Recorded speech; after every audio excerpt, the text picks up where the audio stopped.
I know a team you're super excited to talk about is your Miami Dolphins, who made a big splash before free agency even kicked off. On Sunday, the news came through that Jalen Ramsey got sent away from the Rams to the Miami Dolphins for basically an Arby's gift card at this point, a third-round pick, and some tight end, Hunter something. I don't even know who this tight end is, but your thought process on your boys going out there and getting Jalen Ramsey.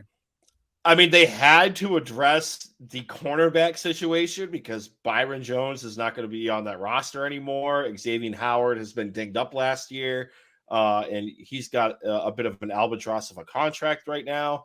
But you put him in a Vic Fangio style defense, I think he's going to flourish. My problem is we saw a couple of times last year, Jalen Ramsey got burnt with a capital B. And a couple of times it looked like he may or may not have lost a step.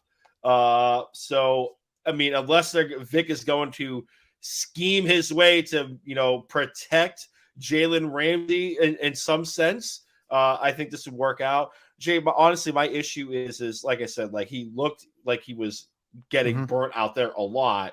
They guaranteed like essentially $40 million worth of his contract for this year and next year. But somehow Chris Greer did some voodoo magic and created like $13 million in cap space. I don't know how he did it, but like I'll take the cap space. I have an answer for that. This is fine, but I have an answer for how the cap space came up. Say it with me. Cap is crap. Say it with me. Cap is crap. Okay. Continue. Fair enough.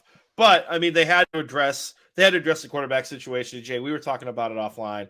Honestly, if it was me, this was more of a cornerback heavy draft, in my opinion. Yeah. I think we could have taken one of these guys in the draft and saved some money in that aspect of things. But this signals a quasi win now move. Now, if the Dolphins were to say pick up the phone with the Tennessee Titans and say, "Hey, we'll give you this for Derrick Henry," I could live with that as well too, because that would be the flag cementing moment of win now. But I believe we brought back Raheem Mostert and Jeff Wilson Jr. on 1 or 2 year deals for the running back position. So yeah. So lukewarm on that move. I assume you liked it. You didn't like it. I've come to terms with it. When it first came out, I was a little mad. Now I guess you could say I'm lukewarm. I'm cautiously optimistic. Yeah. I'm putting my faith more in Vic Fangio figuring out ways to have Jalen Ramsey in an area of success than Jalen Ramsey's talent alone right now. So, on face value, I've said this a couple of times to you. I think last year was one of his worst years of his career. I thought he was declining.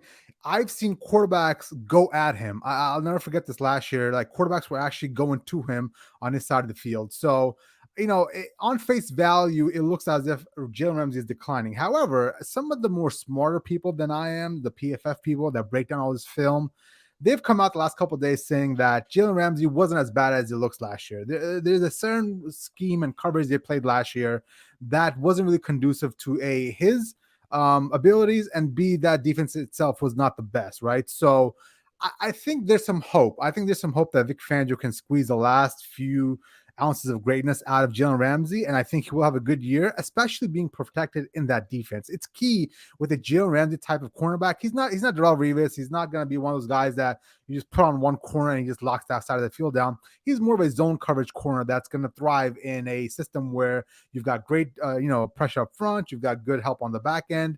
That's where Jalen Ramsey thrives. And looking at the Dolphins, the defense on paper, I mean, Chubb and that kid Phillips and Xavier Howard. I mean, there's so much talent on that team defensively. And now you adding in Vic Fangio, who's going to come in and fix that defense. I think this defense next year could be sneaky good, like sneaky good. Music to my ears. Yeah. Now the question being, does this make you guys better in the AFC East, right? I mean, we all want to, have that reactionary moment. What does this do for us? Do we win the AFC East? Now, obviously the Bills are top dogs. Aaron Rodgers, whenever he decides to stop tripping on ayahuasca and make the move to New York, they're going to be in it as well. Does this put you guys in that AFC East, like top echelon? Can you vie for the division now? I believe so. I mean, we were talking about it a couple of weeks ago. I mean, if it came down to the Bills to the field, we're taking the field, and the Dolphins are part of the field, I would definitely put them in the second fiddle right now behind the Bills and potentially winning that AFC East. I mean, like I said, like the Vic Fangio addition, I can't really quantify how important that is on the defensive side of the football, because in my opinion, the offensive side of the football is all set, because Mike McDaniel's going to scheme these guys open. Jalen Waddle and Tyreek Hill are going to do their thing. We still need to address the tight end situation, whether or not we're going to pay for Dalton Schultz to come in or we're going to address it in the draft. There's some prospects in the draft, and this is a tight end heavy draft as well too. If they're able to find someone that looks or profiles like a George Kittle that could fit in this offense, fantastic. But otherwise, I think we're lock, stock, and loaded to make a run in the AFC East, in my opinion. Yeah. Yeah. We talked about this a couple of times already. We definitely both feel the Bills are there for the taking. If you were to take the Bills or the field in the AFC East, take the field.